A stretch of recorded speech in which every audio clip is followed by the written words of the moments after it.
Hello friends, আপনারা সবাই কেমন আছেন? আশা করছি আপনারা প্রত্যেকেই ভালো আছেন। তো আমরাও ভালো আছি, তাই চলে আসলাম গরমে, এত গরমে এই শাক রান্না রেসিপি নিয়ে। তো এখানে আমি শাক নিয়েছি, কচু পাতা আর সঙ্গে কুমড়ো পাতা।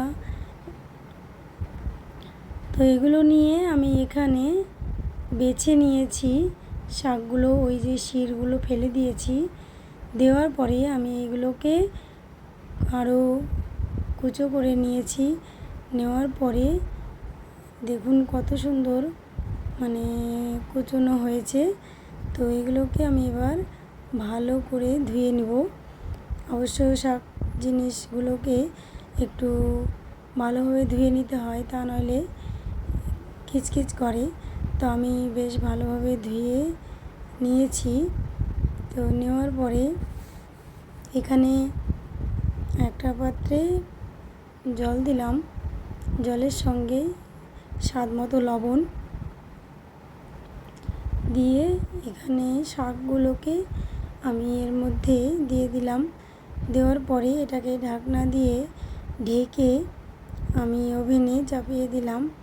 তো দেওয়ার পরে অবশ্যই এটাকে দেখতে হবে যে একটু কমে গেছে কি না, তাহলে ভালোভাবে কিন্তু নাড়িয়ে দিতে হবে।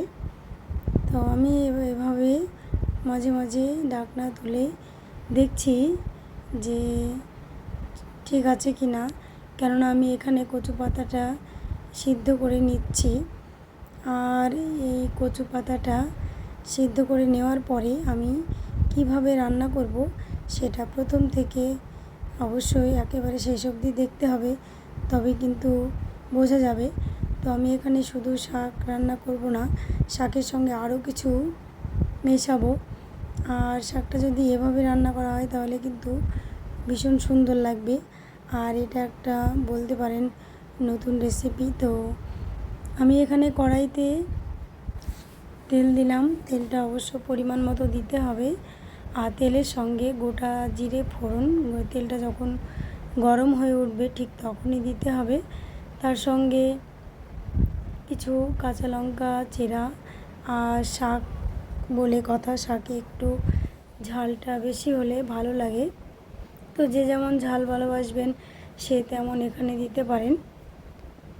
তো আমি এখানে অল্প কিছুটা পেঁয়াজ আর ওই যে রসুন দিয়েছি। তো শাকে এমনি যদি গোটা শাক হতো তাহলে কিন্তু আমি পেঁয়াজটা অ্যাভয়েড করতাম, কিন্তু এখানে আমি চিংড়ি মাছটা দিচ্ছি বলে আমি এখানে সামান্য পেঁয়াজ আর রসুনটা শাকের জন্য আমি ব্যবহার করেছি। তো এগুলো দিয়ে আমি চিংড়ি মাছটা ডাঙাতে ভালোভাবে পরিষ্কার করে ধুয়ে নিয়ে আমি ওখানে লবণ, হলুদ, জিরে গুঁড়ো, সঙ্গে সামান্য আদা পেস্ট করা, সেগুলো দিয়ে আমি ভালোভাবে একটু নাড়িয়ে নিচ্ছি। তো এগুলো যখন ভালোভাবে নাড়ানো হয়ে যাবে ঠিক তখনই ওই যে শাকটা সিদ্ধ করে রেখেছিলাম সেগুলো এবার এর মধ্যে দিয়ে দিচ্ছি।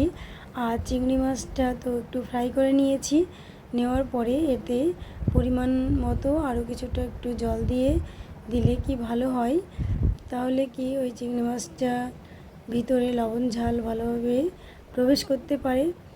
তো এভাবে আমি কিছুক্ষণ 5 থেকে 7 মিনিট মতো আমি ফুটিয়ে নিচ্ছি। তো নেওয়ার পরে আমার এই রান্নাটা হয়ে যাবে। তো এই রান্নাটা এভাবে করলে কিন্তু ভীষণই সুন্দর লাগবে।